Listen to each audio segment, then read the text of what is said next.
اور معاون خصوصی فردوس عاشق اوان اس وقت میڈیا ٹاک کر رہی ہیں، آپ کو براہ راست لیے چلتے ہیں۔ نہ صرف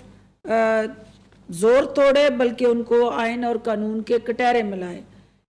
اسی کمپٹیشن کمیشن آف پاکستان، جس کو مسابقتی کمیشن کہا جاتا ہے،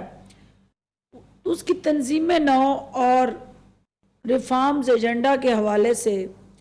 جب سے یہ حکومت آئی ہے، پرائم منسٹر آف پاکستان جو ہیں اس کو طاقتور ادارہ بنانے کے لیے پرعزم ہے۔ کمپٹیشن کمیشن بدقسمتی سے ماضی میں ان طاقتور افراد کے ہاتھوں کھلونا بنا رہا اور عوام کے مفادات کا تحفظ کرنے کی بجائے ان شخصیات اور افراد کو نہ صرف تحفظ دیتا رہا بلکہ ان کے مفادات کے لیے عدالتی سطح پہ بھی ہر طرح کی سہولت کاری میں ملوث رہا۔ اس صورتحال کو دیکھتے ہوئے پرائم منسٹر آف پاکستان نے کمپٹیشن کمیشن کی چیئرپرسن کو ان کے عہدے سے ہٹانے کا کیبنٹ کے اجلاس کے دوران فیصلہ کیا، جو انہوں نے عدالتی ریسکیو لے کے اسٹے آرڈر لیا، اور وہ فیصلہ ابھی تک چونکہ عدالت کا پینڈنگ ہے اور ابھی تک اس پہ حتمی عدالتی رائے حکومت کو موصول نہیں ہوئی، تو آج کیبنٹ نے یہ فیصلہ کیا کہ اس ادارے کی جو ریسٹرکچرائزیشن ہے، ریفارمز ہیں، اس کو ڈیجیٹلائزیشن کے ساتھ جوڑ کے دور حاضر کے جدید تقاضوں کے عین مطابق بنانا وقت کی اشد ضرورت ہے، تاکہ ذخیرہ اندوزوں کے خلاف جو آرڈیننس لایا گیا ہے اس کو مؤثر اور بھرپور انداز سے عوام کے مفاد میں استعمال کیا جائے۔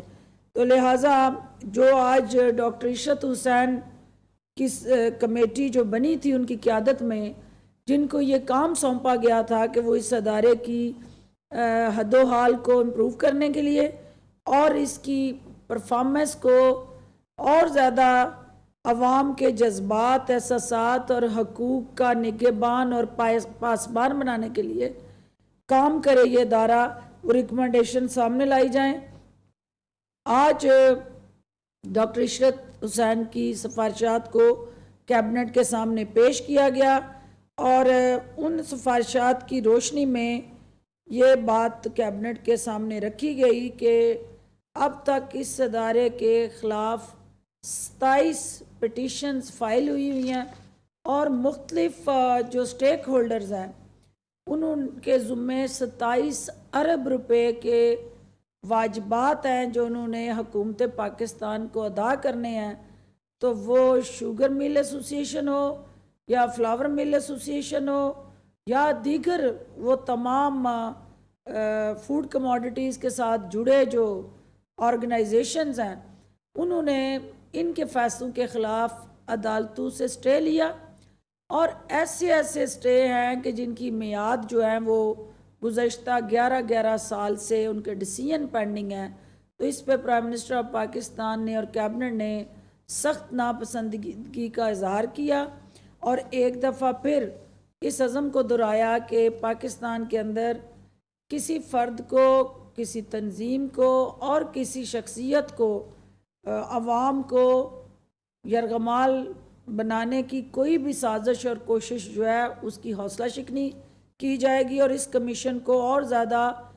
امپاور کیا جائے گا تاکہ یہ عوام کے حقوق کی ترجمانی کرتے ہوئے ان کے حقوق کا نگہبان بنے۔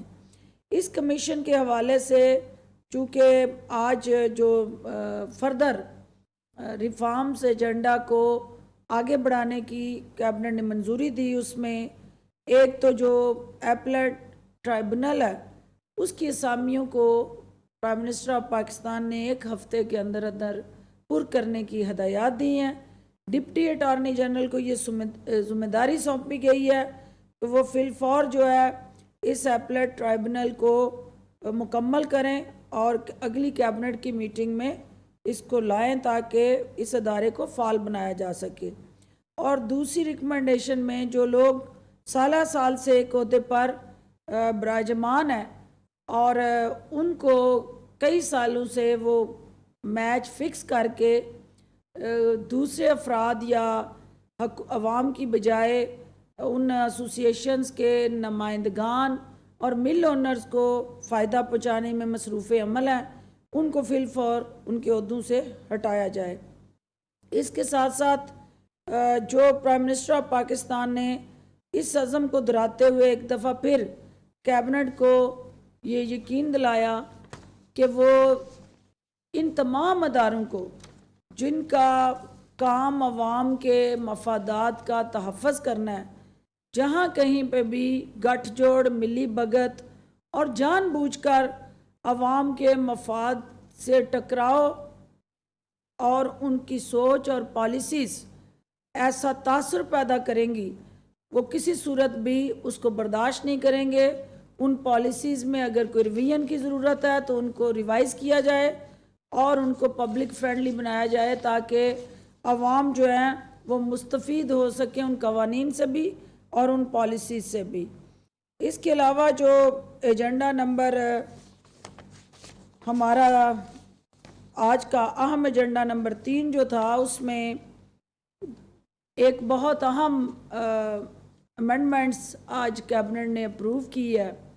کیونکہ یہ سرکاری ملازمین ہمارے جن کو سرکاری رہائش کی سہولت سرکار دستیاب کرتی تھی، ایک ان کو فیسیلیٹیشن جو دستیاب تھی منسٹری ہاؤسنگ کی طرف سے، اور ایک جو ہے وہ منسٹری فائنانس کی طرف سے 1991 کا حکم نامہ تھا، جس کے تحت وزارت خزانہ تمام سرکاری ملازموں کو یہ سہولت دیتی تھی کہ وہ 25 سال کی نوکری کے بعد 5 سال ایڈیشنل کر کے کسی وقت بھی 30 سال کے لیے اس گھر کو ریٹین کر سکتے ہیں، اور 30 سال کی نوکری کے بعد 60 سال تک، یعنی اگر وہ جاب چھوڑ بھی دیں، نوکری میں نہ بھی ہوں، تو وہ سرکاری گھر کو 60 سال کی عمر اور پھر 6 ماہ مزید ریٹین کر سکتے ہیں۔ تو آج کیبنٹ نے 1991 کا جو فائنانس منسٹری کا حکم نامہ تھا اس کو وڈرا کیا، اور ہاؤسنگ منسٹری کا جو ہاؤسنگ پالیسی کا ایک لے ڈاؤن کرائیٹیریا ہے اسی کو انڈورس کیا ہے، تاکہ تمام سرکاری ملازمین کی رہائش گاہوں کے حوالے سے یکساں پالیسی کا اطلاق ہو، جس کا مطلب یہ ہے کہ 60 سال کی عمر میں جب کوئی سرکاری ملازم ریٹائر ہوگا تو وہ صرف 6 ماہ ایڈیشنل اس گھر کو رکھنے کا مجاز ہوگا۔ اس کے علاوہ جو بھی اس کے ساتھ جڑے 1991 کے لاز کے یا پالیسی کے مطابق بینیفٹس تھے وہ سب ختم کر دیے گئے ہیں۔ ایجنڈا نمبر 4 کے تحت نیشنل کمیشن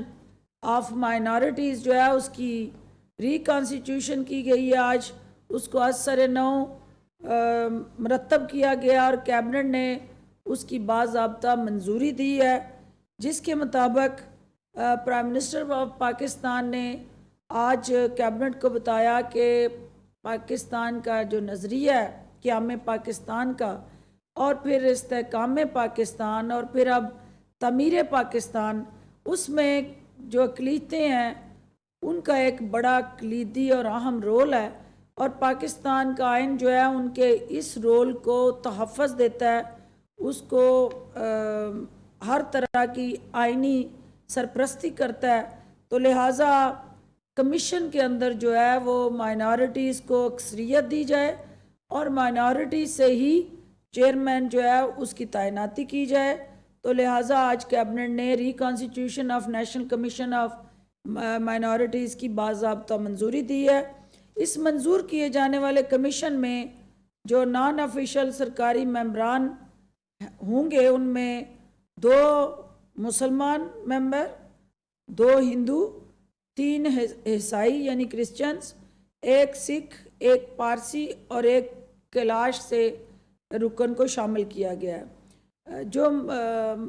مسلمان 2 حضرات جو ہیں اس میں نمائندگی کریں گے، اس میں مولانا خبیر آزاد صاحب اور مفتی گلزار احمد نعیمی صاحب کو اس کا ممبر بنایا گیا ہے،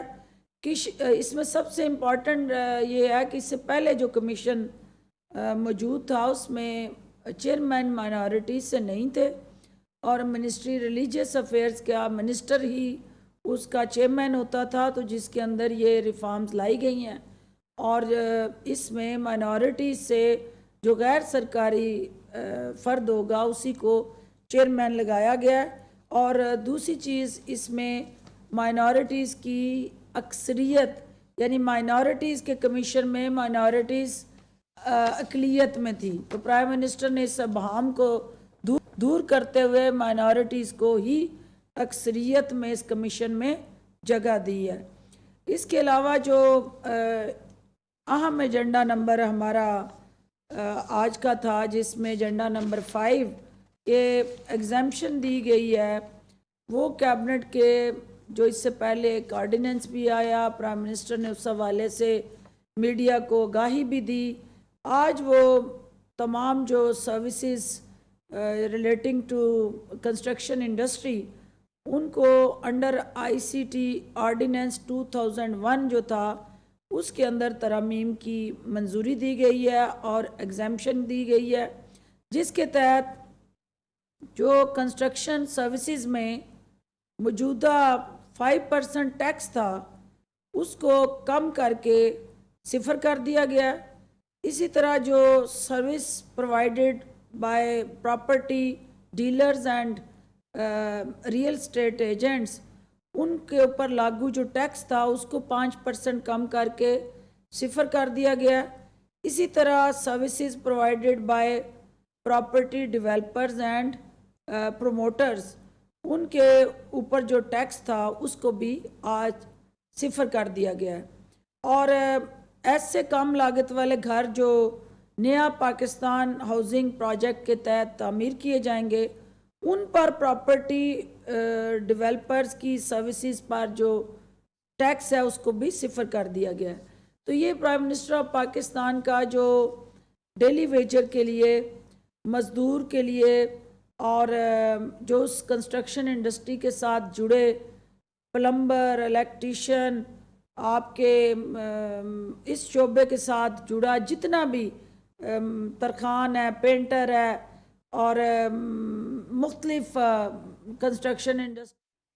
اسلام آباد کے مناظر آپ دیکھ رہے ہیں۔ معاون خصوصی اطلاعات فردوس عاشقوان میڈیا بریفنگ کر رہی تھیں۔ انہوں نے کہا کہ پرائم منسٹر آف پاکستان نے کیبنٹ کو یہ بتایا ہے کہ آئینی سرپرستی دی جائے اقلیتوں کو۔